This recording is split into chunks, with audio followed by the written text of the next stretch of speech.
एक शहर में एक बुनकर रहता था। वो अपने काम में बहुत कुशल था। रंग बिरंगे धागों में सुनहरे और चमकीले तार मिलाकर वो ऐसे सुंदर फूल पत्तियां बनाता था कि जो कोई भी उसके बनाए हुए कपड़े देखता हैरान रह जाता। मगर इन बढ़िया और महंगे कपड़ों को सिर्फ महाराजा ही खरीद सकते थे। इस वजह से उसकी बिक्री ज्यादा नहीं होती थी।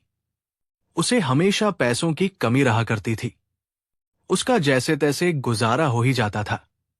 एक दिन बुनकर अपनी पत्नी से कहने लगा, पत्नी, देखो, हमारे पड़ोसी सिर्फ मोटा कपड़ा बनाते हैं।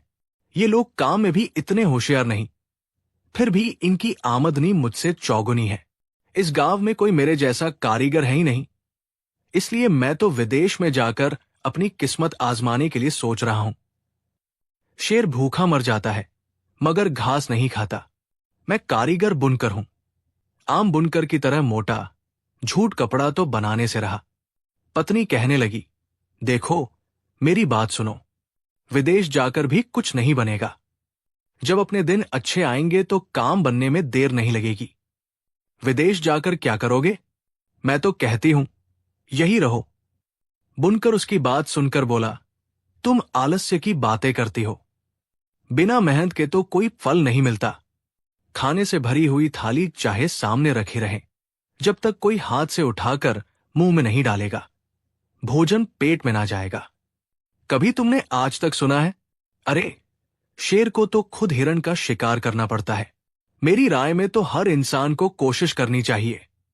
मेहनत करने पर भी अगर फल ना मिले तो इसमें उस इंसान का कसूर नहीं, कसूरवार तो फिर किस्मत होती है।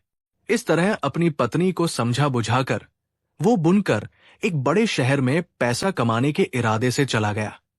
वहां आकर उसका कारोबार थोड़े ही दिनों में चमक उठा। किस्मत ने साथ दिया।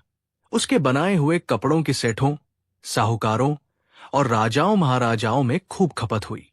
मुंह मांगी कीमत पाकर उसने अपना रोजगार वहां अच्छा खासा जमा लिया। इस तरह धन जमा कर लेने के बाद अब उसने सोचा कि मुझे अब घर चलना चाहिए। काफी कुछ इकट्ठा हो गया। मैं अपनी दौलत दिखाऊंगा तो वो कितनी खुश होगी।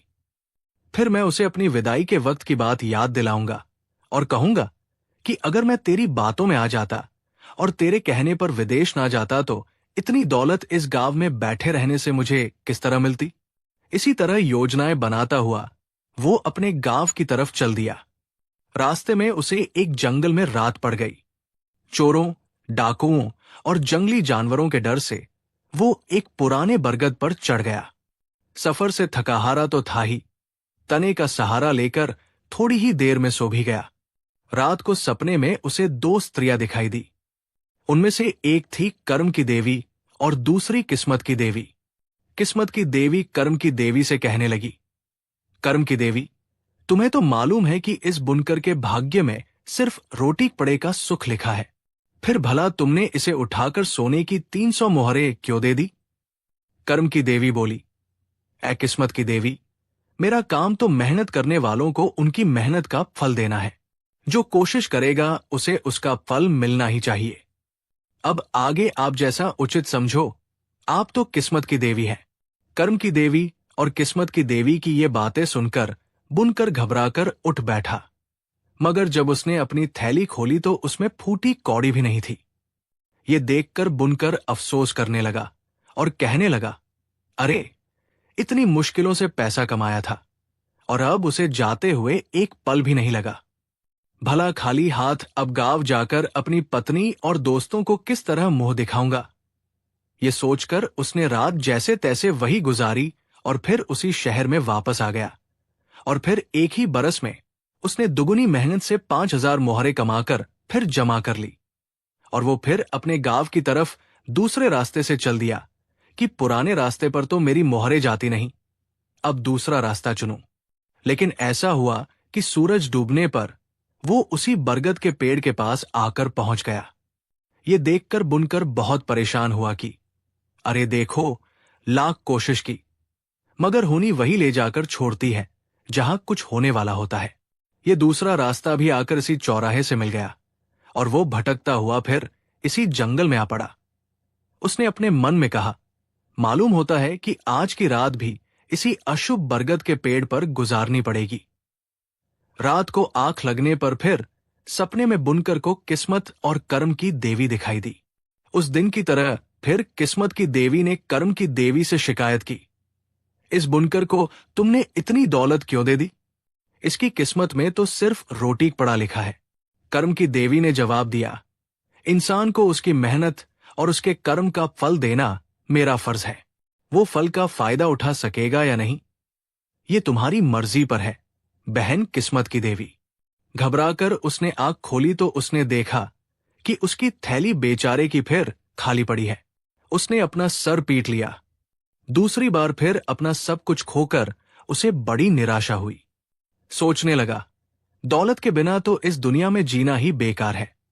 ये सोचकर अपनी पगड़ी को पेट से लटकाकर उसने दोनों सिरों को बांधकर फंदा बनाया, और जैसे ही वो गले में फांसी लगाने के लिए तैयार हुआ, किस्मत की देवी ने सामने आकर उसका हाथ पकड़ लिया और बोली, सुनो भाई, अभी तुम्हारी जिंदगी बाकी है।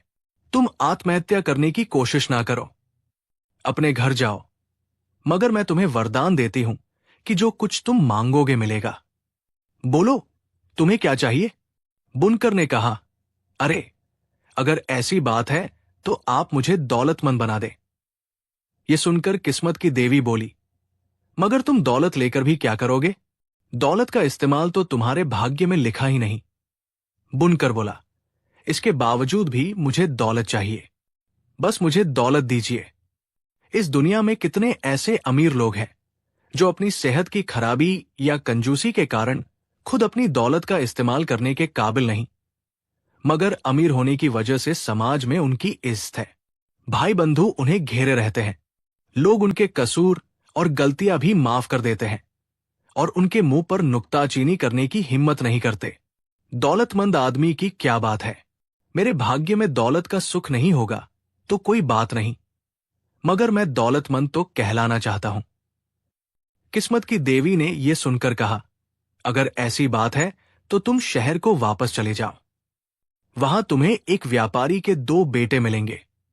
उनमें से एक तो धन जोड़ने वाला और दूसरा धन उड़ाने वाला है। तुम दोनों में से जिसकी तरह बनना पसंद करोगे वैसा ही तुम्हें बना दिया जाएगा। ये कहकर किस्मत की देवी गायब हो गई।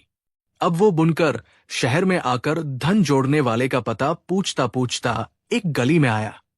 गली वालों से जब उसने पूछा, भाई ये व्यापारी का बेटा धन जोड़ने वाला कहाँ रहता है? एक ने कहा, रहता होगा कोई कंजूस, मक्खी चूस। हमें उससे क्या मतलब? धन जोड़ने वाला यानी धन जमा करने वाला, दौलत जमा करने वाला। दूसरा आदमी बिगड़कर बोला, तुम परदेसी मालूम होते हो भाई, सवेरे सवेरे उस मनहूस का नाम सुना दिया तुमने। अरे राम जाने आज रोटी भी नसीब होगी कि नहीं। बुनकर ने सोचा, मालूम होता है कि बड़ी बदनामी कमाई है इस धन जोड़ने वाले ने, कोई उसका नाम तक सुनना पसंद नहीं करता। खैर, मैं खुद ही उसका घर ढूंढने की कोशिश करता हूं। ढूंढते ढूंढते बुनकर को आखिर धन जोड़ने वाले का घर मिल ही गया। धन जोड़ने वाले की पत्नी, बच्चों और नौकरों के मना करने पर भी बुनकर उसके आंगन में जाकर बैठ गया। रात को साहूकार की पत्नी ने बेमन से उसे खाना भी खिला दिया। वो अपने शहर के मिजाज से अच्छी तरह वाकिफ थी, इसलिए किसी भूखे प्यासे के लिए हमदर्दी जाहिर करने का उसे हौसला नहीं होता था। खैर, रात को बुनकर उसी आंगन में सो गया। अब सपने में उसे फिर कर्म और किस्मत की देवी दिखाई दी। किस्मत की देवी ने कर्म की देवी से पूछा, कर्म की देवी, भला तुमने ये क्या किया? इस धन जोड़ने वाले के भाग्य में तो पैसा खर्च करना लिखा ही नहीं, फिर बुनकर को खाना खिलाकर तुमने ये फालतू खर्च क्यों होने दिया? कर्म की देवी बोली, किस्मत की देवी, अब मैंने जो उचित समझा कर दिया, आगे तुम्हारी मर्जी, जिस तरह चाहे इसकी कमी को पूरा करो। अगले कई रोज तक वो वहां रहा, लेकिन धन जोड़ने वाले के घर उसे कुछ न मिला और उसे वापस जाना पड़ा। फिर बेचारा वहां से मजबूर होकर धन उड़ाने वाले की तलाश में चल दिया। उसके गली में घुसते ही बच्चे बच्चे के मुंह से उसने धन उड़ाने वाले की तारीफ सुनी और वे उसे उस व्यापारी के उस बेटे के घर तक छोड़ आए। धन उड़ाने वाले ने बुनकर की बहुत खातिरदारी की, भरपेट खाना खिलाया, नया जोड़ा पहनने को दिया और आराम का इंतजाम करके वो सोने चला गया। अब रात को सपने में बुनकर को फिर किस्मत की देवी और कर्म की देवी दिखाई दी। किस्मत की देवी ने कर्म की देवी से कहा, बहन कर्म की देवी, इस धन उड़ाने वाले ने तो बुनकर की आवभगत में अपनी बची खुची पूंजी भी खर्च कर दी है। अब इसके कल खाने पीने का काम कैसे चलेगा? कर्म की देवी बोली, अच्छे काम करने की रहमत दिलाना मेरा काम है। अब बिगड़ी बात बनाना तुम्हारे हाथ में है। कुछ किस्मत का करिश्मा दिखाओ। दूसरे ही दिन राजा के दरबार से एक अधिकारी आया और धन उड़ाने वाले को राजा की तरफ से एक थैली भेंट कर गया। ये देखकर बुनकर सोचने लगा कि धन जोड़ने वाले जैसा करोड़पति बनने से धन उड़ाने वाले की तरह लोगों की सेवा करना और मजे से रहना लाख दर्जे अच्छा है।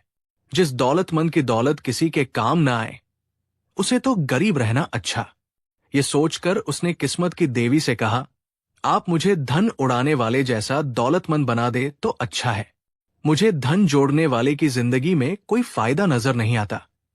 जल्द ही उस बुनकर की इच्छा के मुताबिक किस्मत की देवी ने उसे धन उड़ाने वाले जैसा दौलतमंद बना दिया। वो गांव में वापस आ गया। वहां उसका कारोबार खूब चमक उठा, मगर साथ ही साथ वो जितना कमाता उतना ही लोगों के भले के लिए खर्च भी कर देता था। इस तरह वो चाहे दौलत जमा ना कर सका, मगर उसने नेकनाम खूब कमाई और इसी में बुनकर और उसकी पत्नी को संतोष हासिल हुआ।